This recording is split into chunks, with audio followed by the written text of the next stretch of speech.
There's like a drug deal happening. It's absolutely wild. Chaos out here. Totally passed out. Tenderloin. Nobody cares.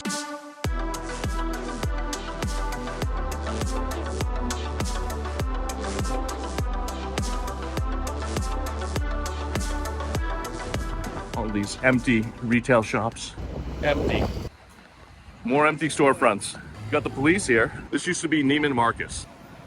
Barney's is gone and Macy's will be next. That's one of many Walgreens in San Francisco that are shut down that have been getting shoplifted to death.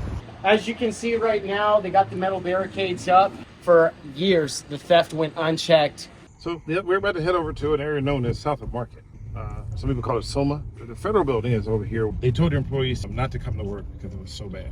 All the crime and the homelessness that we have out here, which is all fueled by fentanyl and meth and drugs. Fentanyl's made in China, and it comes across the southern border from Mexico. Some political people say that we shouldn't bother. Live and let live.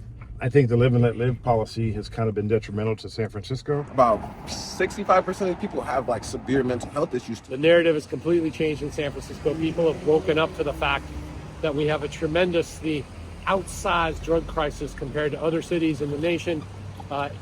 We estimate there's about 24,000 drug users in this city and anywhere from 8 to 20,000 homeless people. We don't even know how many really that there are. 3,000 have died from fentanyl in San Francisco between 2019 and 2023. Drug use, mental illness, there's a little bit of everything going on out here. People come from other states and they'll tell you San Francisco is like no other state.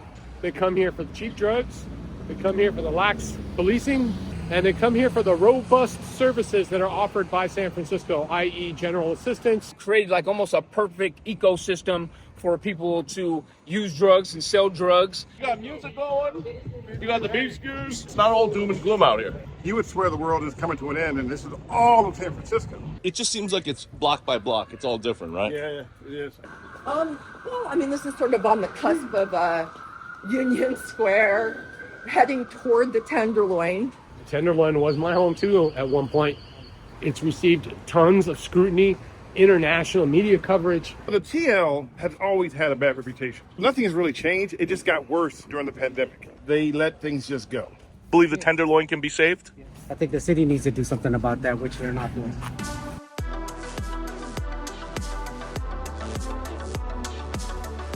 What neighborhood is this? This is the Tenderloin. This is Tenderloin. Is this guy all right? How often do you have to check on these folks? She's alive. But is anybody out here really all right, though? I mean, this is crazy. Their bodies laid out all over this street, bro. Oh, man, what's going on here? You okay? Huh? I can guarantee you the whole block full of people that's down there. I only know there's 3 or 4 of them that's originally from San Francisco. This isn't homelessness, nah, this is all drugs. The name harm reduction is kind of an oxymoron. There's no safe way to consume street level fentanyl that is manufactured in another country, then brought over here and cut with other agents. It's a harm reduction place. I've always said it's not reducing, it's enabling. So they were getting straws, they were getting things to cook with, they were getting all this stuff for free. Harm reduction is the methodology that it's all about. Let's just keep people alive, but the focus is not treatment. Harm reduction is causing more harm. Progressive policy is making everything progressively worse. Who are you with? We're with San Francisco AIDS Foundation. Yeah, we give out clean needles at HRC. It's the Harm Reduction Center. The needle disposal kits that they give out, the homeless people try to reuse the used needles and try to scrape the residue out of the used syringe. Giving out needles and crack pipes. How can that be good for anybody? Harm reduction was originally designed in the 1980s as a way to keep people from getting HIV and AIDS. You're just leaving people to their own devices, condemned people to a life of misery and addiction on the street. I call them suicide kits. It's not a guarantee that that person is going to survive after they use that. We need to just roll it back a little bit and get a more hardcore abstinent-based detox and mandatory treatment. We must mandate treatment. Has anyone out here offered you detox or treatment? No, not yet. But people have given you meth pipes, the foil, and all that, huh? Yeah. When did it start? During the pandemic, that's when fentanyl really took off like crazy. It's not because of homelessness. Our policy failures have enabled an unbelievable crisis to occur. We've had a record amount of overdose deaths here in San Francisco, like 807 in 1 year. A lot of people are starting to blow the whistle on this harm reduction thing. It's just not working. Around 2019, 18, whenever London Breed took office, they started opening up fentanyl lounges. Yeah, Mayor Breed, I think, read the room. She's looking around and she's saying people don't like what I've been doing, which is harm reduction. I don't know if it's sincere. It's an election year in San Francisco, but I'll take it. We start changing how people are looking at the issue, and that will start changing people's minds, and that will be reflected, hopefully, at the ballot box in November. They're all drug addicts. Down here, what they call the night market, people are fencing things, selling things. This guy's probably about to make a drug deal. You got kids out here as young as 15, 16 years old selling dope. We could probably pull over and see what they're selling. Anybody got any clothes or cologne? I'm with him. That young man out there, I saw him come up to you. What did he ask you for? I'm struggling with drug addiction. I want to get off the streets. I said, man, first and foremost, you got to stay off the drugs and go get like 2 jobs. It's going to keep you out of trouble, and it's going to keep you off the streets, period. Honestly, you can always try to bring a horse to water, but you can never make it drink. You know what I mean? It has to be that point in time. You put everything down, you're like, I don't want to do it no more. San Francisco is the cheapest fentanyl in the country. Is that some fentanyl you got over there? Is that the Fetty? You can buy powdered fentanyl, 1/10 of a gram, for $5. The only time it gets bad is when it's mixed in with other drugs. I snorted just a very little bit of it and woke up in the hospital. So you thought you were buying meth, and somebody laced your meth with fentanyl. Yes, sir. What are you smoking right now? Fentanyl. Who do you get it from? You already know the Hondos. These fentanyl dealers are from a different part of the world. They're absolutely ruthless. These guys gonna shoot me? I don't know. Right here, because this is where the Hondurans are at. There's going to be some around the corner, too, though. You're going to advise me when to put away the camera and when to put it out, right? Yeah.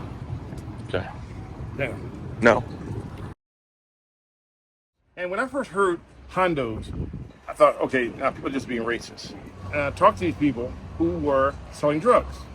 And they told me they were from Honduras. These are drug dealers right here. They're for sure that they're either part of the Honduran set of drug dealers that control the open air market of methamphetamine and fentanyl here in San Francisco. Law enforcement needs to jump in and do a lot more. We've got to break up the open drug scene. Law enforcement, it has to play a role, because while it's not illegal to be a drug addict and it's not illegal to be homeless, many times the behaviors that people exhibit in their drug addiction are against the law. They should be arrested, and they should be given a choice: 60 days in jail or 60 days in rehab. The soft approach we tried, it didn't work. So you have drug dealers right here in front of the federal building with the DEA, the ATF. Even right there where you see where that man with the black hat on? Yeah. They even sell right there where he's standing at. They have eyes, but they don't see. They have ears, but they don't hear. But the United States is very clearly falling away. And so businesses suffer as a result, and these people suffer as a result, and it's just one big neighborhood of suffering. Do the police ever stop this? They want to, but they can't. Those are the feelings of the supervisor. Who's the supervisor? Hi, my name's Dean Preston. I was like, wait a minute, that's Dean Preston? And I'm like, oh, I got to talk to him. Whoever started this down here. His feelings towards the people that uses drugs in the Tenderloin is, let them get high until they die. How do you live next to all of this, man? What's it like living out here, sir? Things like the harm reduction place and the GA office, they've concentrated all in this area, so that you essentially gave them everything they need to just stay out here and use drugs. How do you fix something when everybody wants it to stay broke? The fentanyl bazaar. It's a grand exchange of fentanyl and stolen items. You could be signaling the other Hondos. Stay close. You don't want to be a sitting duck out there.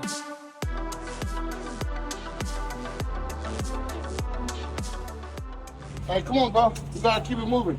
Man, look at this. The kids walking through this. So all this is getting cleaned now, huh? Yeah. So Urban Outreach come out here, do a good job. They clean it up, get the kids ready so they can go to school.